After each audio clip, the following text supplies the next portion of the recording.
Gloria al Señor, que Dios los bendiga en esta noche y la paz que se siente en esta vigilia, como decía nuestro hermano Pastor Jairo,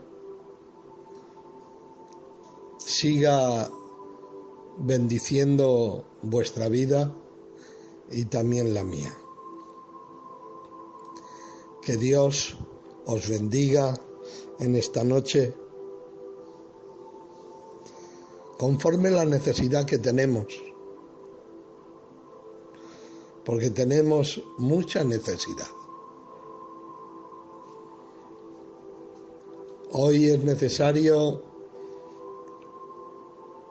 que nuestra vida empiece, como cada día, un poquito más en el Señor. Porque todos los que os conectáis es que tenéis hambre y sed de Dios, porque habéis creído en Él,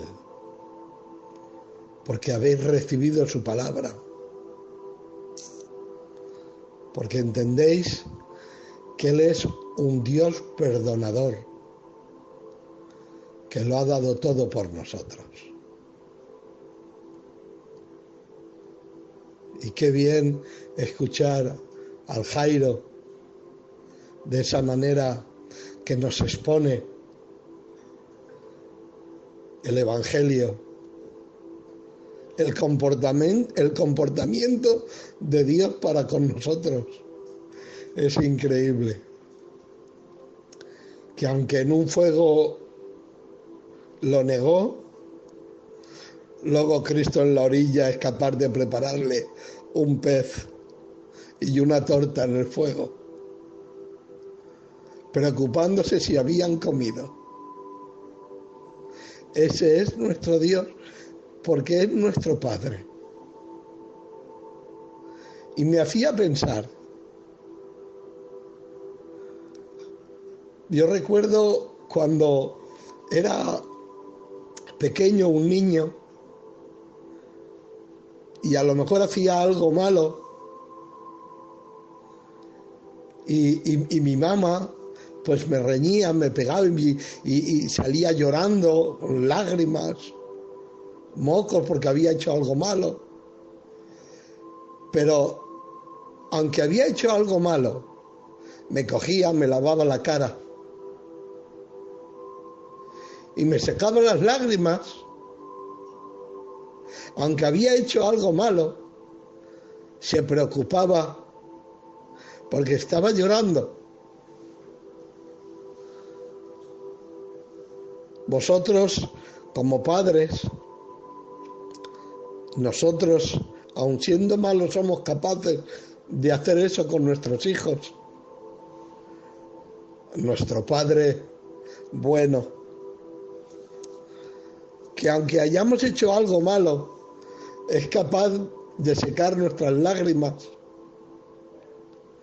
y de ponernos un pez en la orilla y una torta en las ascuas, para que nuestra vida sea fortalecida, para que nuestra vida siga creciendo en la fe del Hijo de Dios.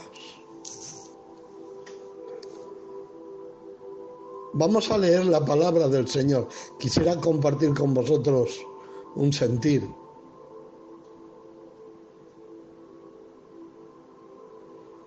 Y se encuentra en 1 de Samuel, capítulo 22, versículo 1, y dice: yéndose luego de David de allí, huyó a la cueva de Adulam. Y cuando sus hermanos y toda la casa de su padre lo supieron, vinieron allí a él. Y se juntaron en él todos, escuchen qué ejército, los afligidos y todo el que estaba endeudado, y todos los que se hallaban en amargura de espíritu. Y fue hecho jefe de ellos, y tuvo consigo 400 hombres. ¡Qué ejército!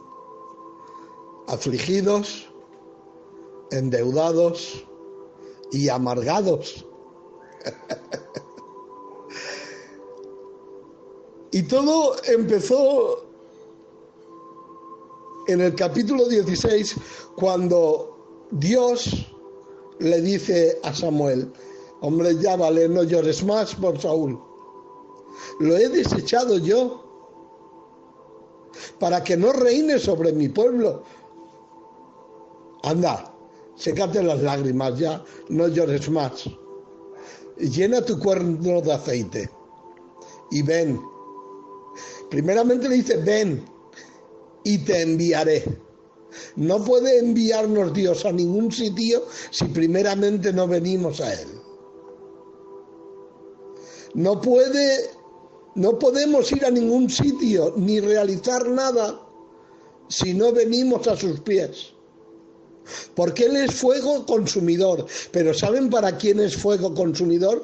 Para aquellos que se meten contigo.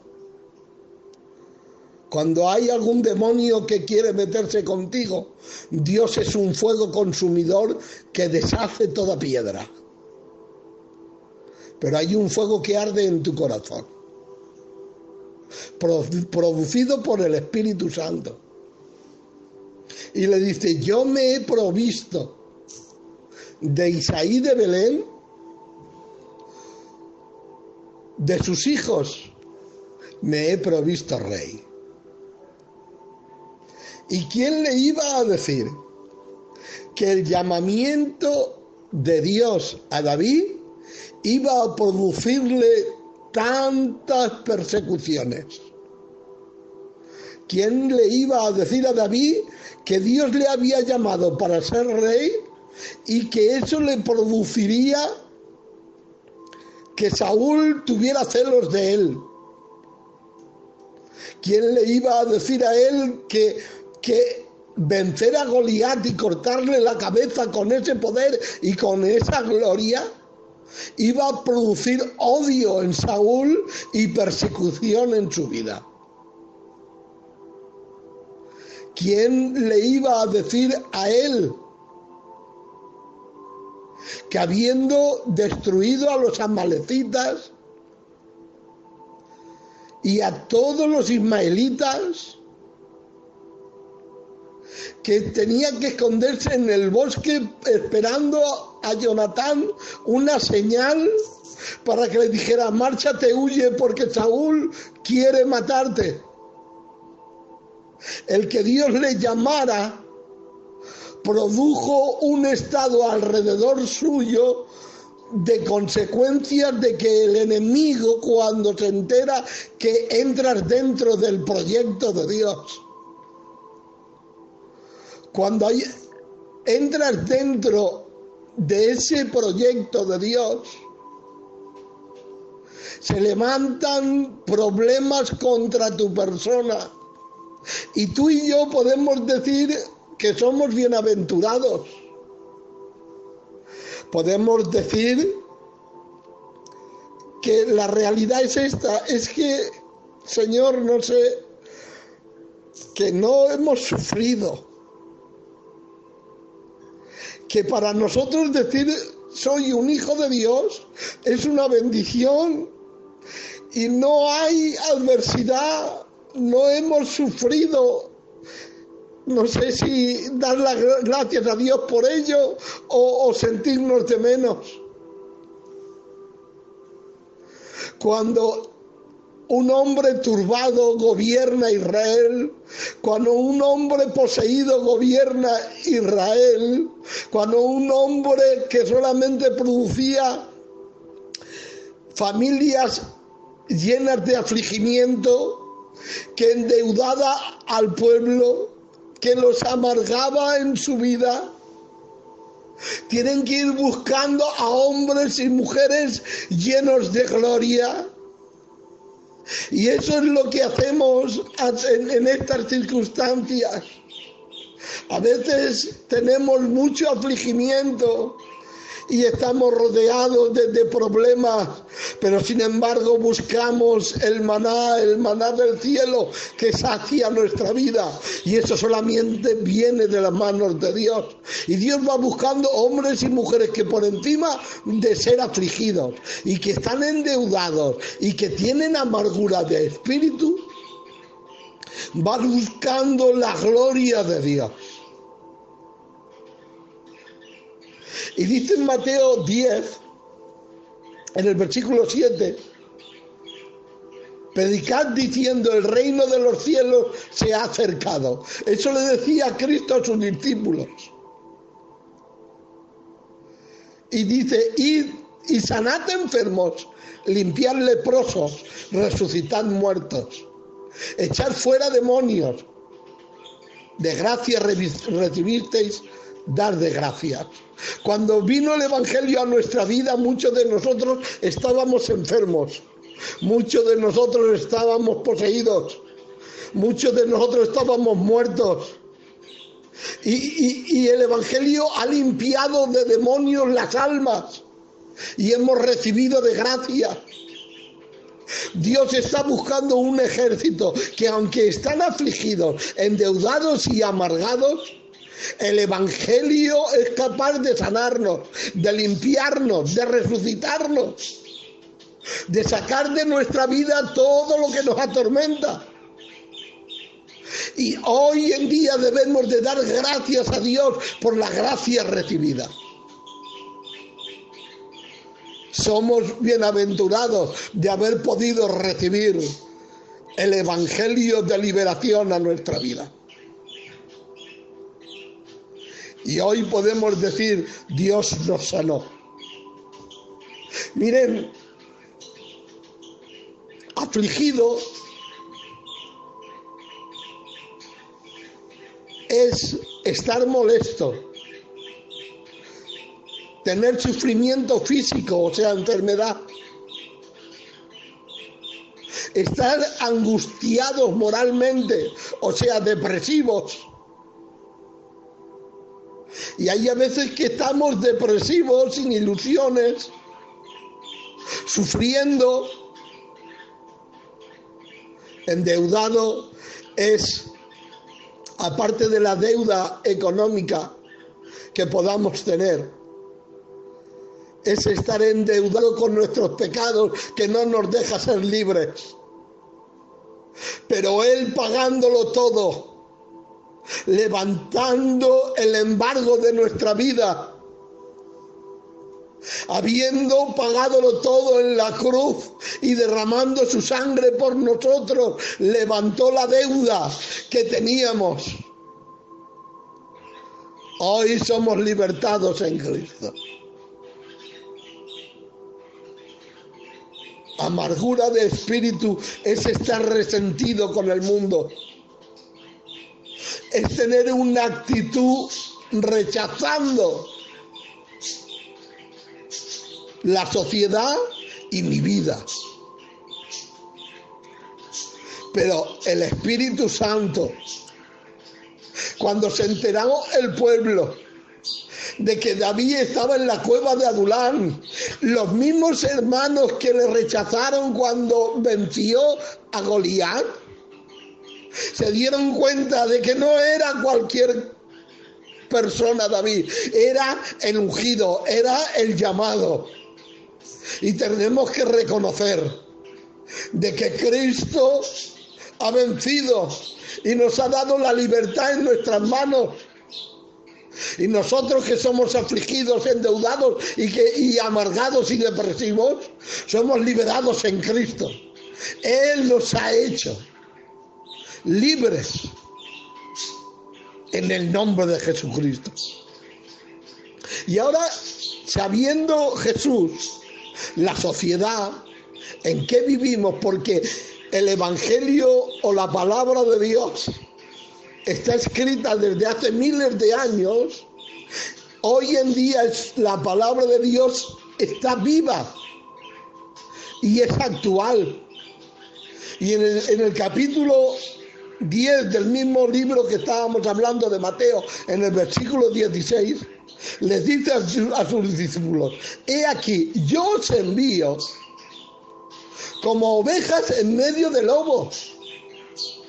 O sea que nuestra vida, tu vida y la mía, una vez recibida la gracia, hemos sido transformados, porque nosotros en otro tiempo éramos esos lobos. Pero el poder del Espíritu Santo, el trato del Papa Bueno, secando nuestra vida y produciendo en nosotros ese amor y ese cambio en el interior de nuestra vida. Mirad que os envío como ovejas en medio de lobos. O sea, que tenían que vencer a los lobos siendo ovejas. Esa es la capacidad del Evangelio, que haciendo bien vences al mal.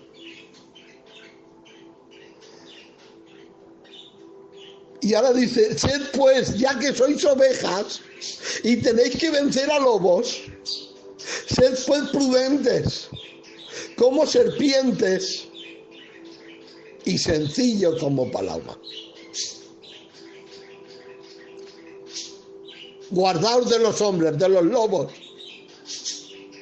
porque os entregarán a los concilios y en sus sinagogas os azotarán. Está preparándolos a los que han sido afligidos, a los que están endeudados y amargados, han sido libres por la palabra de Dios. Y ahora los ha fortalecido como ovejas. Una oveja es capaz de dar leche y lana, frutos. ¿Quién le iba a decir a David que tocando el arpa iba a desposeer al poseído de Saúl, y por tocar el arpa delante de él le iba a tener que esquivar lanzas que querían atravesarle? Pero no cualquiera puede tocar el arpa, no cualquiera puede liberar. Tiene que tener unas actitudes, tiene que saber tocar. Saber tocar es tener conocimiento de arte y tener habilidad para ejercer dominio sobre el instrumento. Tenemos que entender y tenemos que ilustrar nuestra vida a través de la palabra para poder tocar y poder bendecir a los que están poseídos y ser liberados en el nombre de Jesucristo. Y tiene que ser valiente. Valiente tiene que ser una persona esforzada, con un ánimo rápido, pronto, intenso en su manera de vivir. Y sigue diciendo, y es vigoroso. Ser vigoroso es ser fuerte, con una moral por los cielos, siempre teniendo soluciones en las manos, en el corazón, y estar firmes en la fe que se nos ha predicado, la fe de Jesucristo, nuestro Salvador. Es ser un hombre de guerra, es no tener temores, no vivir en una depresión porque no tengo o no hago o no dispongo. La iglesia de Dios tiene que ser prudente, cauteloso, sensato.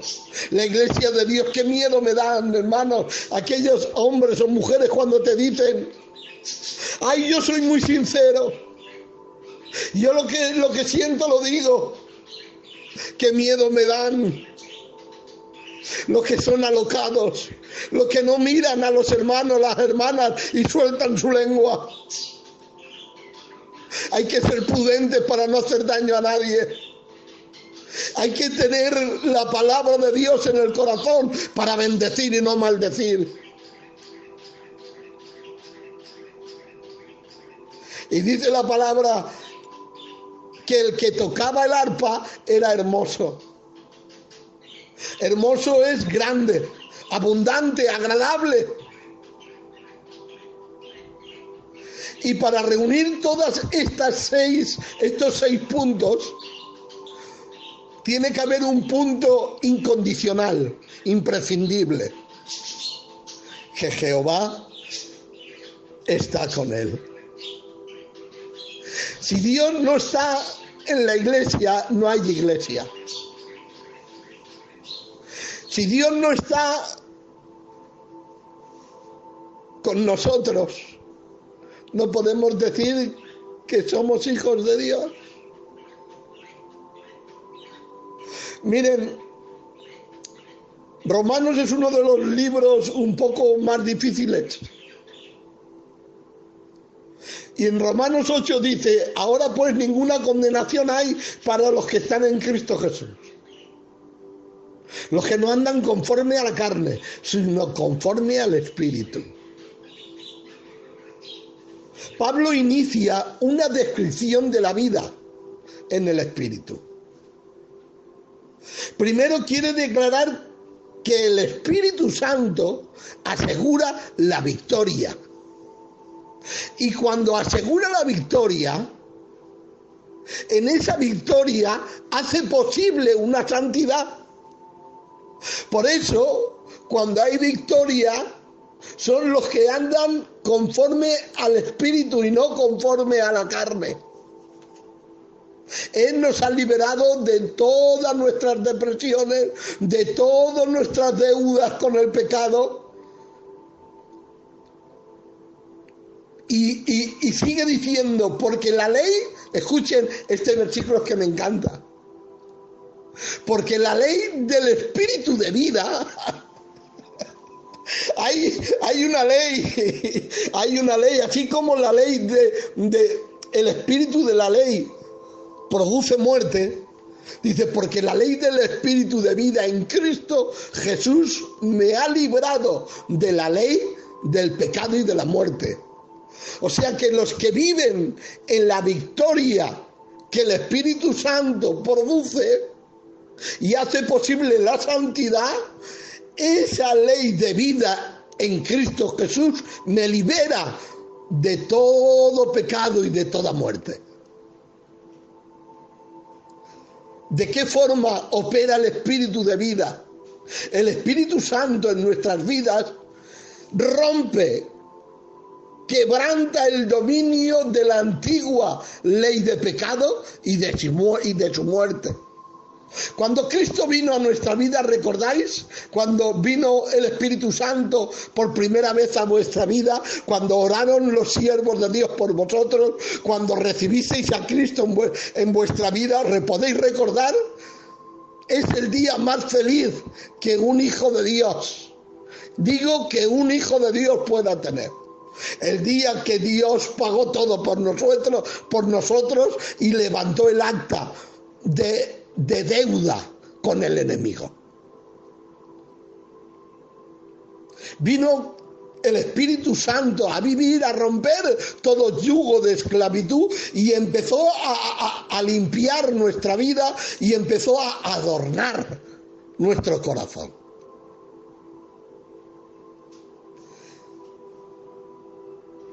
Es como aquella mujer que entra por primera vez a una casa y empieza a querer decorar su casa, porque es donde va a habitar con su familia, y entra dentro de la casa y empieza a observar lo que hace falta: cuadros, lámparas, cortinas, sofá, limpieza, pintura en las paredes. Cuando el Espíritu Santo entró en nuestra vida, empezó a observar nuestro corazón. Y ahora empieza a romper y quebrando toda vida antigua, empieza a decorar nuestra vida. No tengo otro remedio que irme a Gálatas 5. Y empieza a adornar nuestro corazón con amor, con el gozo de la salvación, con la paz del Evangelio, con la paciencia que caracteriza al cristiano cuando está siendo afligido, cuando está pasando dificultad. Empieza a producirle benignidad en el corazón y empieza a producirle bondad para los demás. Y ahora la palabra de Dios que escuchamos cada día produce fe en nuestra vida. Y esa fe empieza a producir mansedumbre. Y ahora empieza a formar nuestra vida con un carácter de templanza. Y ahora el Espíritu Santo que está en nuestra vida y aquellos que vivís conforme el Espíritu y no conforme la carne, empieza a vivir una vida libre, una vida que no hay ley contra ella, porque Cristo nos ha liberado de toda deuda, de toda depresión, y Él nos ha hecho libres en Cristo Jesús. Por lo cual, si Él nos ha liberado, no volvamos al yugo de esclavitud. Solo el Espíritu Santo puede producir estos frutos en nuestra vida. Y esto no se produce por nuestros esfuerzos. Él es porque Él lo ha hecho posible. Él tiene el pez en la orilla, puesto sobre las brasas. Porque allí, cuando le da de comer el pez y esa torta sobre las brasas, tiene una conversación, porque Pedro estaba roto, lo había negado en el patio, y ahora tiene que enviarle a predicar. Y le dice: Pedro, ¿me amas? Y dice: Señor, ¿sabes que te amo? Y dice: apacienta mis ovejas. Pedro, ¿me amas? Señor, ¿sabes que te amo? Apacienta mis corderos. Pedro, ¿me amas? Y ya dándose cuenta de que no puede hacer nada, que ya lo ha hecho todo él y que no puede responder, tiene que decirle: Señor, tú lo sabes todo, ya no me fío de mí mismo. Dios prepara hombres y mujeres como vosotros. Tenemos que prepararnos para una etapa nueva. Tenemos que prepararnos para ser diferentes y empezar a tener obras, no solamente fe. Tenemos que empezar a tener obras, a ser capaces, bendecir a los demás en todo. En todo. No tengo más. Que Dios os siga bendiciendo. Que Dios os siga fortaleciendo vuestra vida. Pero dar valor a lo que tenéis en el corazón. Que Dios los perdone. Dios mío, da miedo no sufrir. Y si estás sufriendo, busca al ungido de Dios. ¿Quién iba a decir que José, siendo vendido por os dejo ya mismo, siendo vendido por sus hermanos? ¿Saben? José tuvo muchas visiones, sueños y revelaciones. Pero ¿saben cuándo le habló Dios directamente? porque tenían sueños y Dios le daba la revelación, pero solamente le habló Dios a José cuando tuvo a todos sus hermanos en su casa. Quería hacerles daño, pero dice que cuando los vio a todos juntos, lloró. Y lloró de tal manera que llegó hasta el lloro, hasta la casa del faraón.